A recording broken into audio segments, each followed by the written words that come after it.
So welcome, Adrian Dooley. It's nice to have you with us today. Could you tell us a little bit about yourself, please? Morning, Estelle. Yeah. Well, I've been in project management for over 40 years now. Initially as a project and program manager, subsequently in training and consultancy. And when I retired about 10 years ago now, I decided it was time to try and do something to use all that accumulated knowledge to the benefit of the profession. Wow. And so the Praxis Framework was born. Yes, I'd been involved in a lot of like standards developments or guidance development projects for professional bodies and others, and I just felt that they were a bit piecemeal. It was time to try and bring them all together into a single integrated approach. What would you say makes Praxis different? What's the need for it, and why is it unique? I think, first of all, a lot of those other guides tend to be or tend to address just part of the discipline of project and program management. They tend to focus on one particular area. Ultimately, our aim was to make a real difference to project success rates. And so the first thing we thought we needed to do was to integrate all those different areas, which is why Praxis combines body of knowledge, methodology, capability, maturity, competence, and an encyclopedia of tools and techniques in a single framework.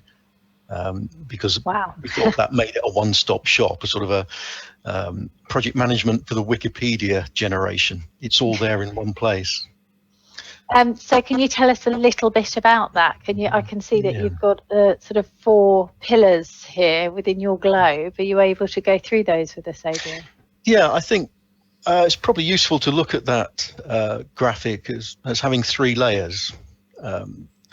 The framework itself comprises those 5 areas: knowledge, method, competence, capability, maturity, and the encyclopedia. That's the stuff you find in all the other guides. The difference here is it's fully integrated, and it covers projects, programs, and portfolios in a single framework. Around that, you've got a lot of supporting materials. So you've got templates. It's in 7 languages. We've got some free books, all sorts of curated content from articles and blogs from well-known authors, and something called Praxis Local, which is a sort of a front end to Praxis that you can download onto your local PC.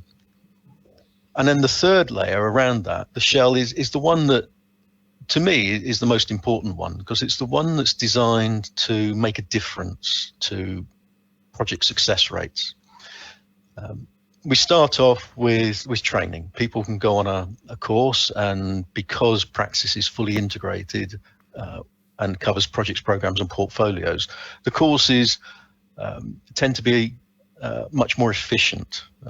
You could typically do 3 other certifications, and that would only get you to the same point as a single certification in Praxis. But we identified that the real problem in the profession was that people were going on courses, getting certified, but then not actually implementing what they'd learned.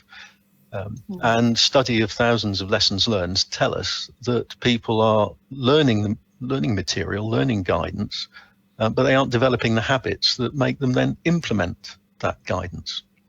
So the first thing we did was to develop a series of checklists based on well-established principles that enable people on the Monday morning after the course to start going through their checklists and developing the right habits, doing the things that they've actually learned, the good practice, the common sense. Now, because nobody works in isolation, it's not just a question of whether I think I've done all the right things in risk management. It's also whether other people in the team and the wider stakeholder group think I've done the right things in risk management. So we made that checklist tool a 360 assessment. So I can say how I think the project is doing in areas like risk and stakeholder and finance and scope management, but then so can others, the team members, the stakeholders. So we get a rounded view. But not everybody is going to look at all this material in the same way. People have different preferences, different perspectives, different backgrounds and biases. So different people will perceive the need and the approach and the implementation of, say, risk management in different ways. And that can create conflicts in a project team. So what we did was to develop a series of materials that say, well, if you've done one of the most popular personality tests, psychometric type tests out there, which is called DISC, then you can use that information to say, well, if I'm that kind of person, I look at risk in this way. Maybe my sponsor, my project sponsor, is a different personality type and is going to look at it in a different way. Now, neither of those ways is right or wrong. They're just different. And what we're trying to do is to help people understand each other's different views. So there's a whole load of material in there that says, well, if you're this type of person, you're going to view risk management in this way. Your team member, your sponsor, your customer has a different view. They're going to look at risk management in this way. So you need to understand each other's perspectives. And then finally, if we are improving the delivery of projects, if we are helping teams work more effectively together, the outcome is that as an organization, we become more mature at running projects and programs. And people do spend a lot of time and money on doing big set piece assessments to find out what their organizational maturity, capability maturity is, and then trying to improve it. What we're saying is that if you focus on the individuals and then the individuals within the team, the natural impact of that is that organizational capability maturity will improve.